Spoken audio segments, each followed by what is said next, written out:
On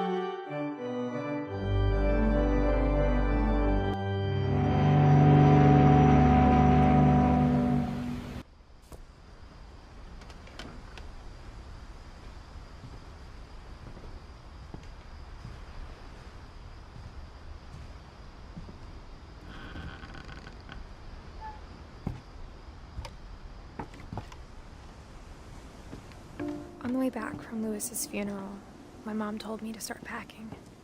She waited until the day before we left to tell Edie. I'm not sure if she wanted to make it easier or harder.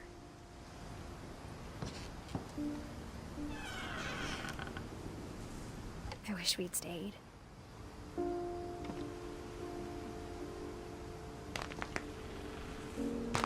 But I understand why we left.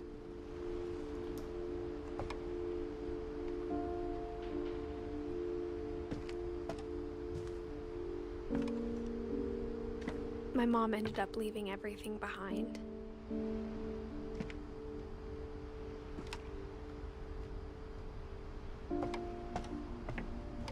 What happened that night had been coming for a long time. Maybe it should have come sooner.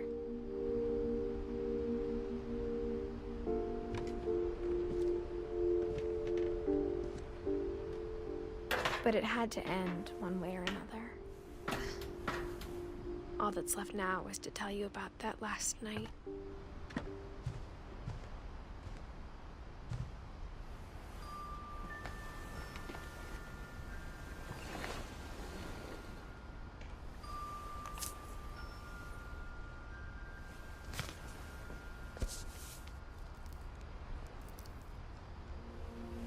That whole last day, Edie just watched us pack and didn't say a word.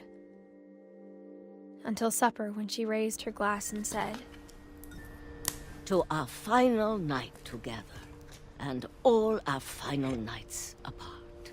Grandma, you know what I said about alcohol. Some of your medications are very Edith, specific. I left a present for you in the hallway. Why don't you go open it? The grown-ups have to argue now. I'm sorry, you're right. We're all leaving tomorrow. Let's just enjoy our last... I'm not leaving. Edith, you're excused.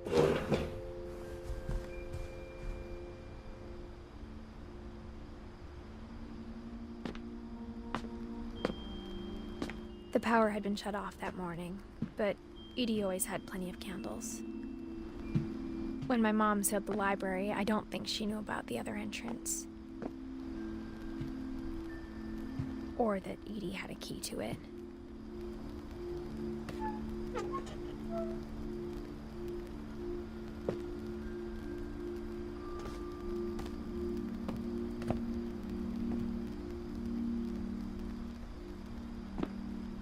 That thing you're afraid of isn't going to end when you leave the house.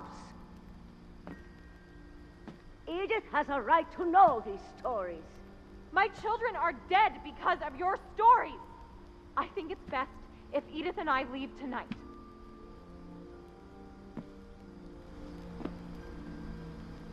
We'll have the nursing home send a van for you in the morning, okay?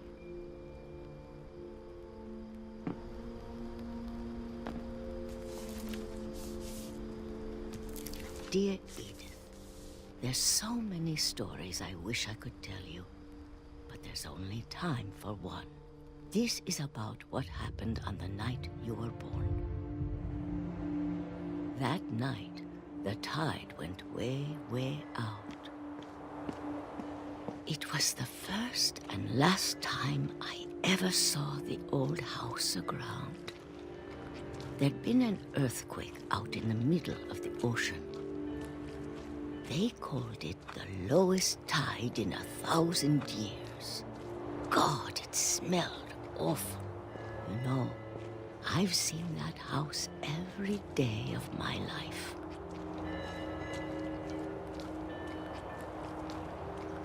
But I never thought I'd go back to it.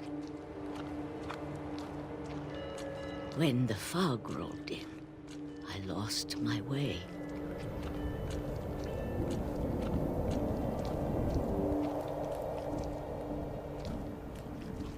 I got turned around.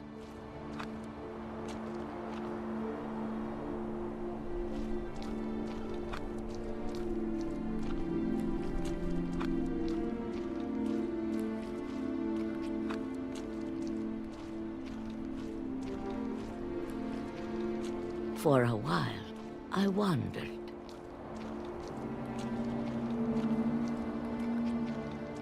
I started seeing things.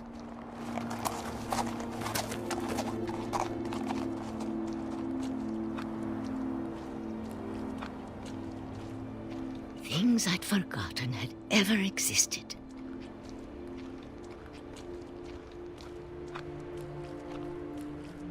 But when I saw them, they felt like old friends. That night, a lot of things came back to me.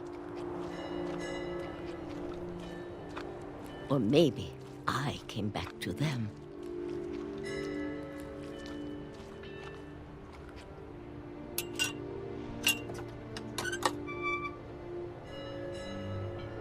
Things I can't explain, but that I need you to try and... Edith, what are you doing in here?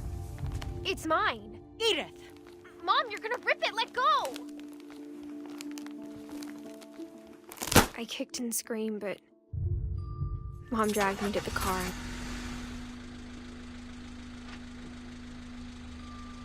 I never saw Great-Grandma Edie again. The next morning, the van came to pick her up, but she was already gone. After that, we moved around a lot.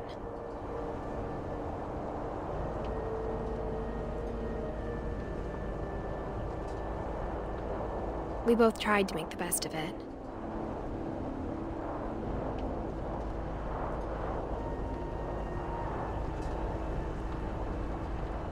A few years went by.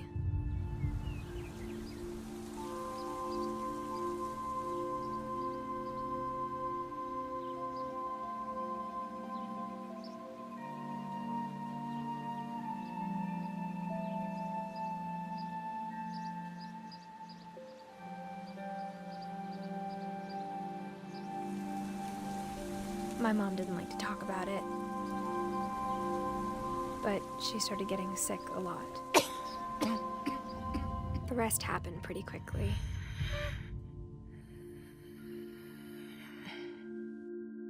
She got better for a while, and then she didn't.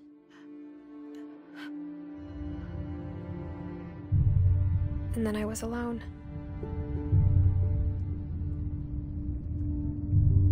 The last Finch left alive.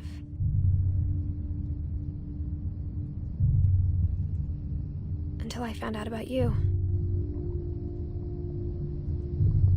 I'm still not sure what to tell you about all this.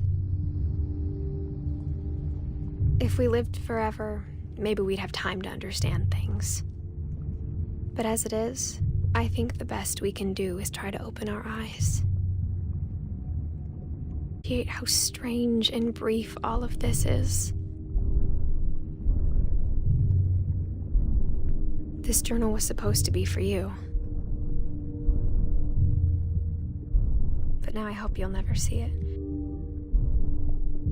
I just want to meet you and tell you all these stories myself.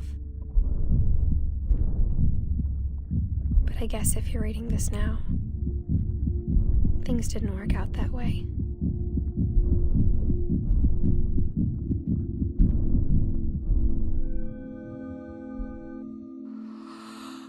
This is where your story begins. I'm sorry I won't be there to see it. It's a lot to ask, but I don't want you to be sad that I'm gone. I want you to be amazed that any of us ever had a chance to be here at all. Good luck.